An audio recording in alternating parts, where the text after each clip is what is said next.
Super primate 9ಗೆ ಸ್ವಾಗತ. ನಾನು Hariprasad.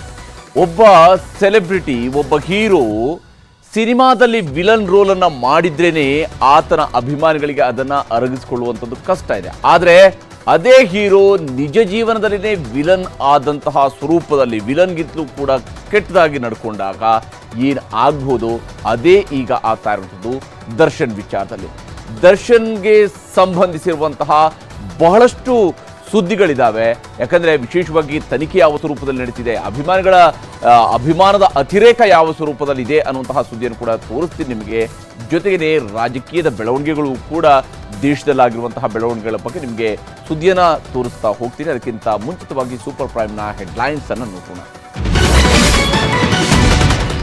Celebrity ಅಂತಾನೆ ಅಭಿಮಾನಿಯ ಹತ್ಯೆಗೈದ ದರ್ಶನ್ ಗ್ಯಾಂಗ್ ಶವ ಎಸೆದು ಕೇಸ್ ಮುಚ್ಚಿ ಹಾಕಲು 30 ಲಕ್ಷ ಸುಪಾರಿ.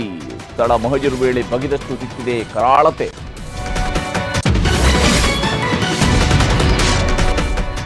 ಹೆಂಡತಿ ಗರ್ಭಿಣಿ ಅಂದ್ರು ಬಿಡದೆ ಕೊಂದು ಬಿಟ್ರು.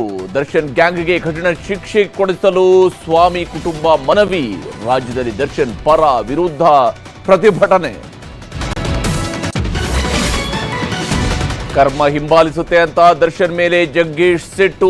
ಮರಣ ದಂಡನೆ ಆಗಬೇಕು ಅಂತ ಮತ್ತೆ ರಮ್ಯಾ ಪೋಸ್ಟ್. ದರ್ಶನ್ ಕೃತ್ಯಕ್ಕೆ ಪತ್ನಿ ತಾಯಿಯೂ ಬೇಸರ. ಪೋಕ್ಸೋ ಕೇಸ್ನಲ್ಲಿ ಯಡಿಯೂರಪ್ಪಗೆ ಬಂಧನದ ಭೀತಿ. ಅರೆಸ್ಟ್ ಮಾಡಿಸಬೇಕಂತ ಹೈಕೋರ್ಟ್ಗೆ ಸಂತ್ರಸ್ತೆ ಸಹೋದರ ಅರ್ಜಿ. ವಿಚಾರಣೆಗೆ ನೋಟಿಸ್ ಕೊಟ್ಟ ಸಿಐಡಿ. ಆಂಧ್ರಕ್ಕೆ ನಾಯ್ಡು ಸಿಎಂ ಪವರ್ ಡಿಸಿಎಂ. ಒಡಿಶಾದಲ್ಲಿ ಬುಡಕಟ್ಟು ನಾಯಕ ಚರಣ್ಗೆ ಸಿಎಂ ಪಟ್ಟ. ಇತ್ತ ವಯನಾಡು ತೊರೆಯುವ ಮುನ್ನ ಜನರಿಗೆ ರಾಹುಲ್ ಧನ್ಯವಾದ.